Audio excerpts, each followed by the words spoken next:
ថាដងខ្ទិះបាត់ដំបងទៅថ្លៃមួយផ្លែ$15តែដងសមុទ្រនេះមានតម្លៃជិត$6,000ក្នុងមួយផ្លែទាំងនេះគឺជារឿងរ៉ាវដែលធ្វើឲ្យដងសមុទ្រនេះមានតម្លៃថ្លៃរហូតបំបែកកំណត់ត្រាពិភពលោកមុននឹងចូលទៅដល់មូលហេតុដែលធ្វើឲ្យដងសមុទ្រនេះមានតម្លៃថ្លៃខុសគេបងប្អូនតែដឹងពីប្រវត្តិរបស់វាជាមុនសិនដងសមុទ្រគឺជាឈ្មោះដែលមនុស្សជំនាន់មុនបានដាក់ឲ្យដងដែលមានរូបរាងចម្លែកមួយនេះដែលហេតុថាគេតែងតែឃើញវាអណ្ដែតនៅលើផ្ទៃសមុទ្រនិងអណ្ដែតទៅនៅលើឆ្នេរខ្សាច់ក្នុងសមុទ្រប្រទេសអារ៉ាប់ស្រីលង្កាឥណ្ឌាខាងត្បូងសូម៉ាត្រានិងឆ្នេរម៉ាឡេប៉ុន្តែដោយសារតែវាត្រូវបានរកឃើញនៅជុំវិញកោះម៉ាឌីវច្រើនជាងកន្លែងផ្សេងទៀតដូច្នេះឈ្មោះជាវិទ្យាសាស្ត្ររបស់វាជាភាសាឡាតាំងត្រូវបានគេហៅថា Lodosia maldivica រឿងចម្លែកមួយទៀតដែលគេមិននឹកស្មានគេធ្លាប់តែឃើញផ្លែដូងនេះអណ្ដែតនៅក្នុងសមុទ្រ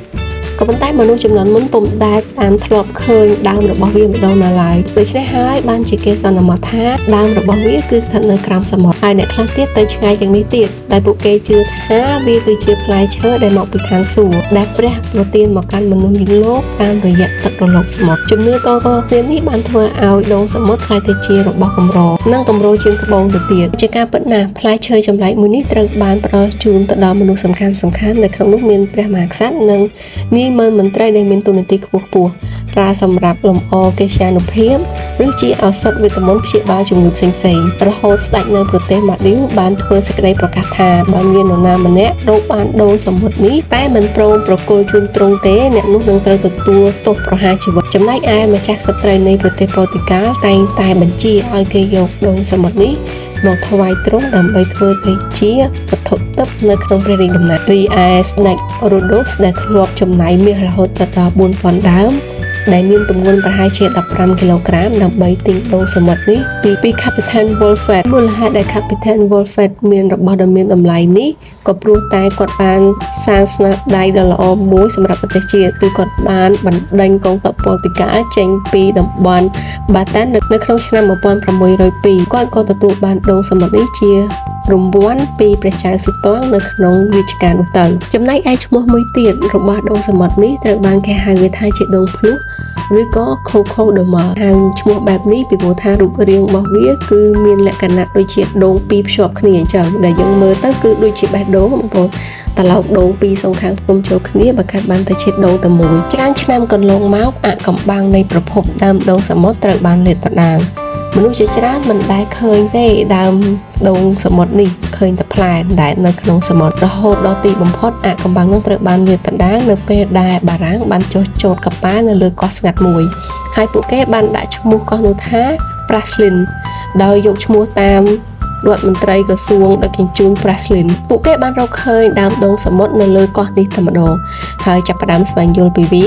ពួកគេបានឃើញមានដូងសមុទ្រជាច្រើនត្រូវបានធ្លាក់ចូលសមុទ្រហើយវាបានអណ្ដែតឆ្លងកាត់មហាសមុទ្រឥណ្ឌាទៅកាន់ម៉ាឌីវស្រីលង្កាឥណ្ឌា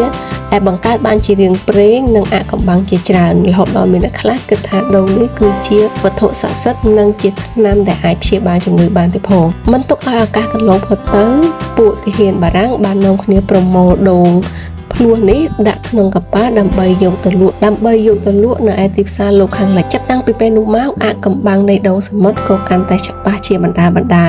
ហើយតម្លៃដូងមុនគមឬក៏ដូងស័ក្តិសិទ្ធិមួយនេះក៏បានចុះថ្លៃបន្តិចម្ដងប៉ុន្តែសប្តាហ៍ថ្ងៃប្រសិនបើបងប្អូនចង់ទិញដូងសមុទ្រនេះក៏ត្រូវចំណាយលុយថ្លៃដែរដោយតម្លៃរបស់វាមួយចំហៀងគឺខ្ទង់ប្រហែលជា$3,000ហើយបើយើងទិញជាមូលវិញណាមានថាទិញពុះយើងទិញជារៀង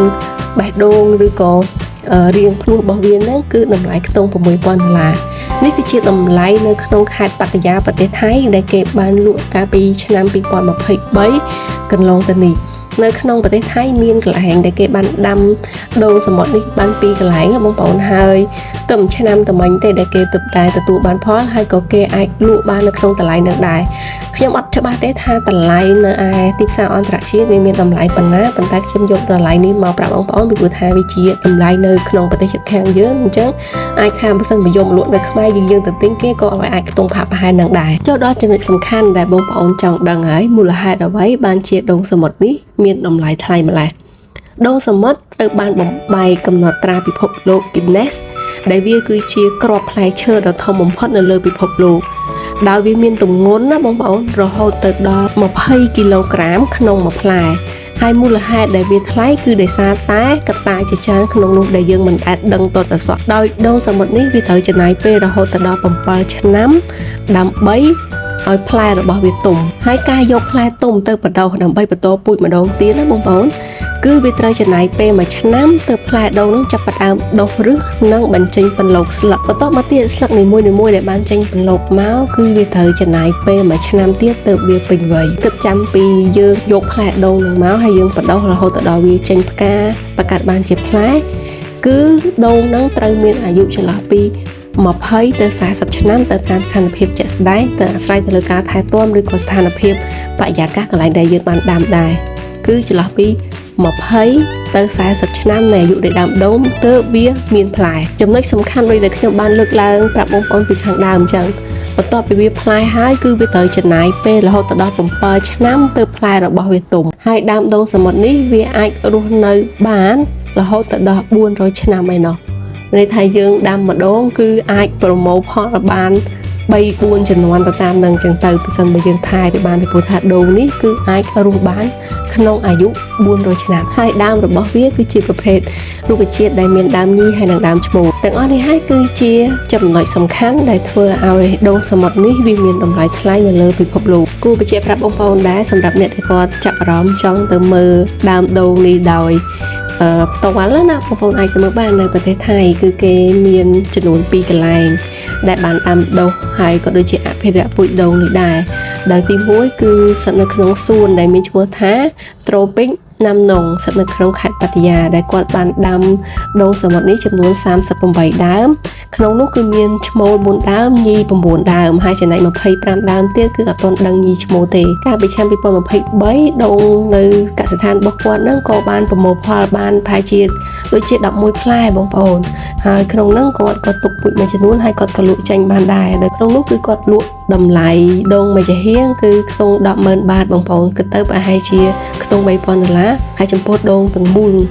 ដែលយើងអត់កាប់ចេញទេគឺតម្លៃ 20,000 បាត